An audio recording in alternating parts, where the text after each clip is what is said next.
How to turn on or turn off boosts on your Twitch stream. Hello guys, in today's video I'm gonna show you how to turn on or turn off boosts on your Twitch stream easy and fast.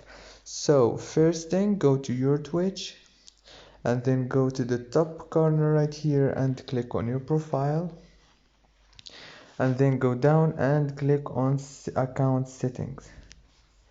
And after that you need to go to the stream manager right here, the 4 option. Now here you go, here you will find the boosts option. You can disable it or enable it easy and fast. If this video was helpful, please don't forget to like and subscribe.